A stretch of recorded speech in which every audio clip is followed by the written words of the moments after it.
Hello साथीहरू, स्वागत छ मेरो न्यू ब्लगमा। र हजुरहरूलाई कस्तो छ, सन्चै हुनुहुन्छ होला, हजुरहरूको परिवारहरूले पनि सन्चै हुनुहुन्छ होला र मेरो भन्नुपर्दा म पनि सन्चै छु। र आज छोटो मिठो ब्लग चाहिँ ल्याएर आएको छु। र म कहाँ छु भन्दाखेरि तपाईँहरूले गेस गरिसक्नु होला, यो साइड योहरू देखेर म ठ्याक्क भन्नु पर्दाखेरि कन्याममा आएको छु। र कन्यामको भ्यू तपाईँहरूलाई कस्तो लाग्छ म देखाइदिन्छु। यस्तै मात्र रहेको छ, आजको कुहिरो लागेर पुरै। र सधैँ भन्दाखेरि मान्छेहरू पनि छैन त्यति, त पहिला जस्तो त्यति मान्छे छैन, देख्न सक्नुहुन्छ। र यहाँनिर कुहिरो चाहिँ एकदम व्यस्त बनाइराखेको छ।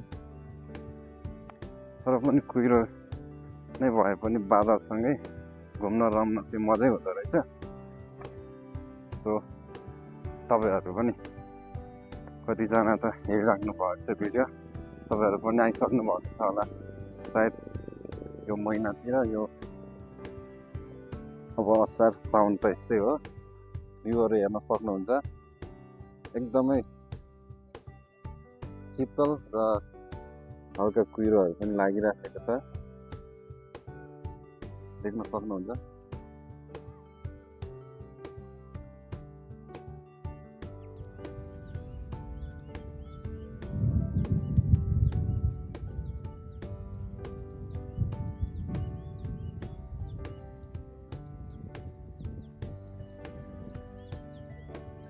यहाँको यो कन्यामको मौसम चाहिँ फेरि अर्कलै गर्न नसक्ने, अर्कल भनेको बुझ्नुहुन्छ बुझ्नुहुन्न होइन, त्यसै गर्न नसक्ने हुन्छ नि। कन्याममा मिठो पानहरू पनि छ। र यहाँनिर पान मात्रै हो, चिया रङहरू पनि पाउनु हुँदो रहेछ यहाँ दिदीकोमा। तपाईँहरूलाई अब चाहियो भने आउनु होला। यहाँनिर माथिल्लो साइड बढी हुनुहुन्छ, त्यसरी देख्नुहुन्न होला। त्योभन्दा अलिकति भित्र यस्तो ठाउँ मुनि पर्दो रहेछ। हजुर, हस् त दिदी, धन्यवाद। मेरो माइकको चाहिँ चार्जै सकिगयो, त्यही भएर खेरेङ खेरेङ खेरेङ खेरेङ सेरेङ सेरेङ आउला। तै पनि अब मिलाएर यसो हेरिदिनु होला, सुनिदिनु होला। अघिसम्म त मान्छेहरू त्यति थिएन, अहिले चाहिँ अलिकति थपिएछ।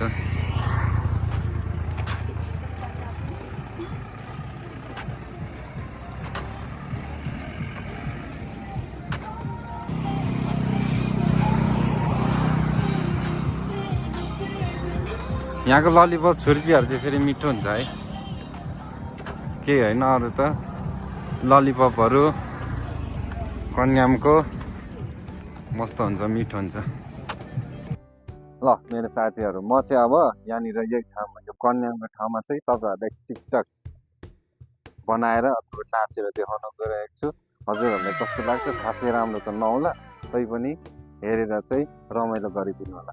र यही ठाउँमा र यही जग्गामा र यो कन्याममा आएपछि चाहिँ टिकटक नबनाइ के जानु भन्ने सोचले मात्र गरे हो।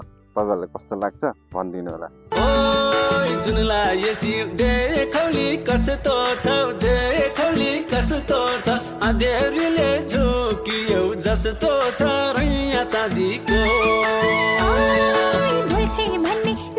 मेरो साथीहरू, फाइनली मैले टिकटक पनि बनाइसकेको छु र भिडियो पनि बनाइसकेको छु। तपाईँहरूले हेर्दै पनि हुनुहुन्छ र हेरिसक्नु पनि भयो होला, कतिले हेरिसक्नु भएको छैन नि हेरिदिनु होला कृपया। र मैले आजको भ्लग चाहिँ छोटो मिठो यति नै ल्याउन सकेँ। र तपाईँहरूको माया सपोर्ट पाउँदै गऱ्यो भने म नेक्स्ट भिडियोहरू राम्रो बनाउने कोसिस गर्नेछु र राम्रो ल्याउने कोसिस गर्नेछु। हस् त, धन्यवाद।